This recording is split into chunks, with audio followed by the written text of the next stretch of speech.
Hello everybody, this is my review of the Panasonic Lumix GM1. I'm giving you my impressions from a user standpoint strictly, don't get me wrong. There are not going to be many technical details because if you're interested in it, you can get that info from many sources online, offline, in shops and everywhere. So this is just my perspective and my opinion on it.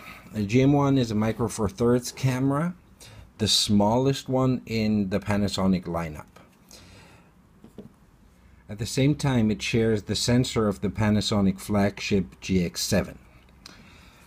As I have experienced it, the GM1 is a GX7 level camera in terms of image quality with less direct access to functions and controls and the look and feel of a point-and-shoot camera.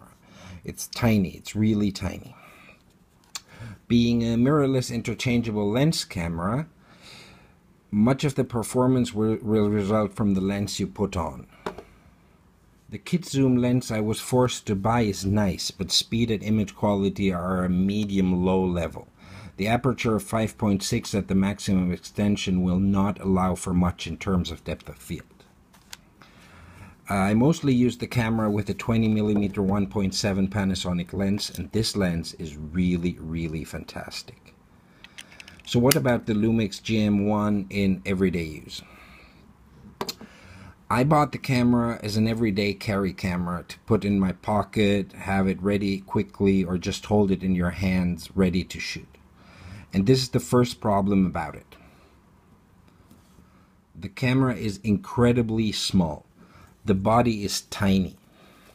But as soon as you put on a lens, even the very compact kit lens you see here, the camera will be hard to put in a jeans pocket because it gets thick and kind of bulky. And size is a frequent issue with this camera. While it is still too thick to carry in a jeans pocket, the body is so small that the touch screen in the back will be in your way while using the camera, even if your hands are quite small. So actually I turned out turning the touchscreen off in the menu to avoid setting things by mistake, just because your palm will hit some areas around here. You know, it's basically, it's if you hold the camera like this, there's no way you're going to work. Now the body of the camera is extremely small. Imagine roughly like a pack of cigarettes. And also it does not have a shape that will allow your fingers or palm to hold on. There's nothing here. So the camera is quite slippery. You could put on the optional grip, but that would seem a bit absurd in perspective of keeping the overall bulk as small as possible. My solution, even if I prefer my cameras without a strap, is to put on a hand strap here, even a small one, when you plan to carry it out of a bag or pocket for a longer time. Once you cope with the limitations given by the form factor of the camera, you will get some great results with this little thing. The image quality is fantastic. It has everything it needs. It's a little bit harder to access because there are not many buttons around here, so you will have to go into the menu. It will perform quite well in low light, assuming you get some light back by using a lens faster than the kit zoom lens, like this one for example. And since I use some other camera system as well, I got myself an adapter for my Leica M-mount lenses, and they're sufficiently small so the combination will not be impossible to use, but keep in mind that you will be holding the lens and not the camera in most cases, because just the body is so small.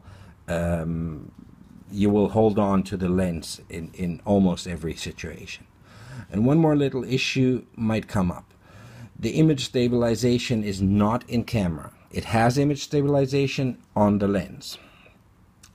So compared to the GX7, that one has image stabilization in the camera. So longer lenses will require you to hold it very steady, and that will not be easy due to the form factor of the camera. The fact that the camera has few on-body control elements is not a big problem for me personally. I have a few settings that I like to change, and once I'm out, I stick to the settings I chose. So the lack of buttons and dials is not a concern to me. I set my mode, my ISOs, and that's it. A bigger issue might be the impossibility of using or adding a viewfinder. The camera has no hot shoe and built-in viewfinder. I think that a viewfinder could be a great help in holding the camera steady to a more due to a more stable shooting position. Overall, the GM1 is a nice little camera with great image quality. I really have to say. I will show you some sample images on the end of the video. But it will be difficult to make it work at its best in any niche use. It is too big for a pocket camera. It is too small for a system camera. It is too expensive for an entry-level photographer. You have to say the camera is not cheap. But it lacks some key features for more ambitious photographers. So in the end, it will be difficult to find a niche for this specific camera. Obviously, it is up to you to decide what exactly you look for in a camera, and probably the perfect camera just does not exist anyways.